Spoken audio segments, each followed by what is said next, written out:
আপনি দেখছেন আমাদের বিশেষ পডকাস্ট অনুষ্ঠান জাগো মনুষ্য। এই অনুষ্ঠানের মাধ্যমে আমাদের বিশেষ অতিথি সন্তান দলের সম্মানীয় প্রেসিডেন্ট শ্রী শঙ্কর সরকার মহাশয় প্রকৃতি ও মহাবিশ্ব সম্পর্কে আমাদের সবাইকে সচেতন করবেন। এই অনুষ্ঠানটিতে ধর্ম, রাজনীতি, বর্ণ এবং আরও বিভিন্ন বিষয়ের কথা মানুষকে জানিয়েছেন। প্রকৃতির দান সার্বজনীন, জন্মগত অধিকার অনুসারে universal birth right given by the nature to all.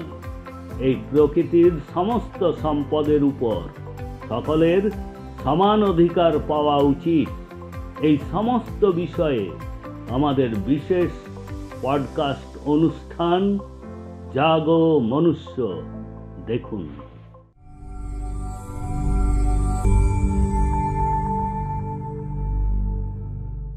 Ram Narayan Ram.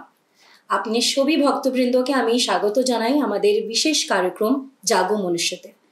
আজকে এই খাস আমাদের প্রোগ্রামে রয়েছেন আমাদের সাথে সন্তান দলের ইউনিভার্সাল প্রেসিডেন্ট শঙ্কর সরকার। রাম নারায়ণ রাম। রাম তো যখন মানুষের পিতার দেহ থেকে সেই সোলগুলো মাতার দেহের মধ্যে ঢুকে তখন রিলে রেসের মতো সব দৌড় হচ্ছে, লক্ষ লক্ষ সোল। এটা ঠিক মতো যদি অনুবক্ষণ যন্ত্র দিয়ে ওটাকে ক্যামেরা বন্দি করা যায়, ফটো তোলা যায়, তাহলে বোঝা যাবে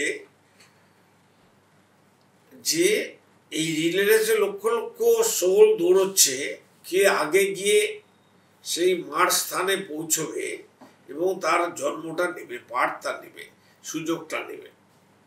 কিন্তু প্রথম যে হয় একজন কি দুজন কি বড় জোর তিনজন একসাথে যদি গিয়ে পৌঁছয় তাহলে যমজ বাচ্চা হয়। ওই ওটাকে ইংরেজিতে বলে কুইন নাকি টুইন্স। তো তখন সায়েন্টিস্ট সত্যেন বোস বললেন, গুরুজি আমরা তো এইভাবে কখনো ভাবিনি যে একজন মানুষের জন্মের সাথে সাথে লক্ষ লক্ষ মানুষের মৃত্যু ঘটে। আর সবচেয়ে বড় জিনিস তিনি আর একটা কথা বলছেন, তুমি কি মনে করো চাইলেই মা বাবা মানুষের জন্ম দিতে পারে, সন্তানের জন্ম দিতে পারে? ওখান থেকে ওপর থেকে স্যাংশন হতে হয়। স্যাংশন না হলে, অনুমোদন না পেলে, পারমিশন না পেলে, অনুমোদন না হলে মা বাবা হাজারো চেষ্টা করলেও তার সন্তান প্রাপ্তি হওয়াটা কঠিন হয়ে যাবে। সেই জন্য সৃষ্টিকর্তার স্বয়ং মহাকাশ, তার আদি অনাদি নাম রাম ও নারায়ণ রাম। এই রাম ও নারায়ণ যতক্ষণ না আমাদের ওখান থেকে স্যাংশন করছে, ওখান থেকে আমাদের অনুমোদন মিলছে, ততক্ষণ এখানে আমাদের কারোর জন্ম হতে পারে না, কারোর প্রাপ্তি হতে পারে না সন্তান। তাই সায়েন্টিস্ট সত্যেন বোস তখন বলছেন, গুরুজি আমরা বিজ্ঞানীরা তো এইভাবে কখনো ভাবিনি। আজকে আপনার কাছ থেকে শোনার পর আমরা উজ্জীবিত হলাম, আমরা প্রতিষ্ঠিত হলাম, আমরা এটা নিয়ে ভাববো, রিসার্চ করব, চিন্তা করব। এবং সবচেয়ে বড় কথা গুরুজি বললেন, সায়েন্টিস্ট তুমি বলো, তোমার ডাক্তার বন্ধুদের কাছে জিজ্ঞেস করো যে মনটা শরীরের কোন জায়গায় বিরাজ করে, মন কোথায় থাকে। যে বাচ্চা থেকে জন্ম হয় সেই থলি বা পাত্র স্থানটা কোথায় শরীরে? এটা তো ইনস্ট্যান্ট তৈরি হয়, ইনস্ট্যান্ট চা কফির মতো মেশিনের। এটা কোনো জায়গায় স্থিত বা জমাট বেঁধে থাকে না। এটা চিন্তনের সাথে সাথে, চিন্তার সাথে সাথে অটোমেটিক শরীরে একটা ক্রিয়া তৈরি হয়। সেই ক্রিয়া অপচয় হতে পারে, আবার সৃষ্টিও হতে পারে।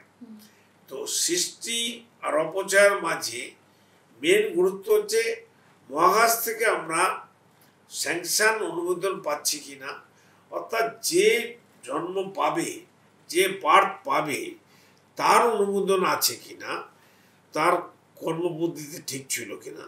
এটা একটা সুন্দর কম্পিউটার সিস্টেম। এর সুপার কম্পিউটার হচ্ছে আমাদের মহাকাশ, মহাপ্রকৃতি।